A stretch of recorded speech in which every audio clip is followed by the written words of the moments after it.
Thank you, Madam Chair and members of the committee. Ed Worley with the National Rifle Association. This legislation takes me back to 1989 and 1990 before I got involved in politics. I'm a native Californian, and the reason I work for the NRA is because of the original so-called gun bans that took place back then. Just as this bill here today will not do anything. Over the years of working with the NRA for over 21 years now, what I've seen the effects of the gun ban is the following.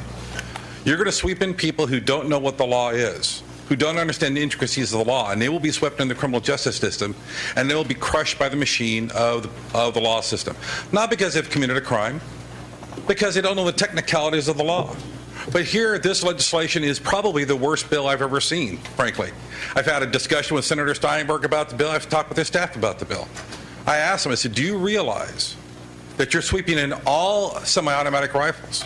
All, including 22 target rifles, Olympic target rifles. And the response I've gotten is, well, we don't know how to write it because it's so complicated.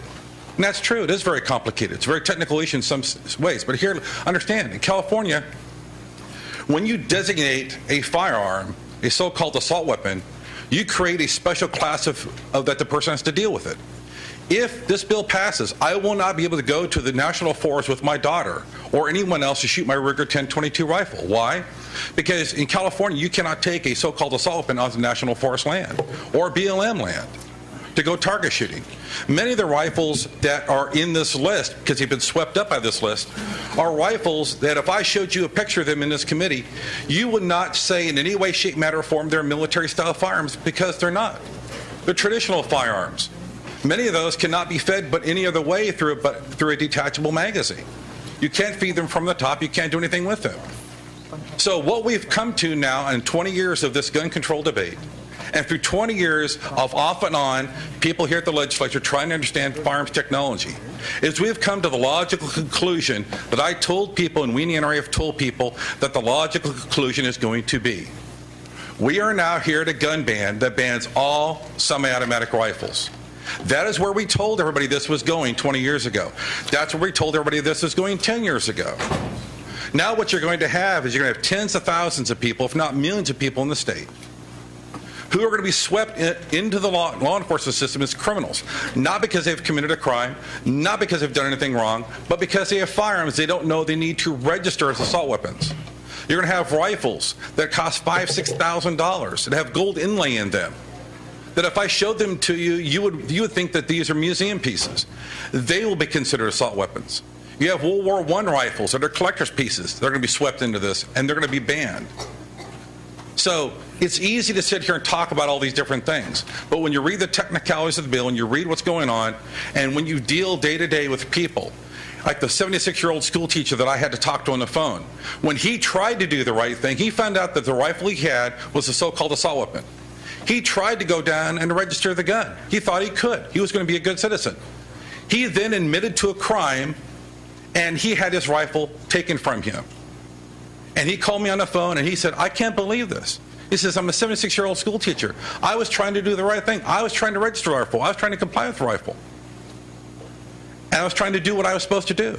But he is now a criminal. He had to plead out to a crime of something he possessed. Not because he'd done anything wrong, but because he doesn't understand the technicalities of the law. This is the most sweeping, comprehensive gun ban that I've ever seen in the United States. And if you think this is going to stand up to the scrutiny of the United States Supreme Court, you are sadly mistaken. Because this, what you have done with this legislation, what you've done with the political rhetoric that's gone on here in this building, is you are driving gun sales through the roof. What happened last year is there were 1.3 million guns sold in California. If you go to a gun store right now and you try to buy any semi-automatic rifle, no matter what it is, you can't find them. The ironic thing about this is the very people who sit in this room and preach to us that we need to ban these things are the very people who are driving the industry and driving the market to where you can't even find them anywhere to buy them. Many people didn't want to buy these until you try to ban them. So this is sort of a counterintuitive argument here. As every time you try to ban these, what happens is the sales skyrocket. So, as a native Californian, as a person who's been involved in this for quite a while, I can tell you what is going to happen. thousands and thousands and thousands of people are going to be swept into the criminal justice system because they've not committed a crime, but because they didn't know how to comply with the law.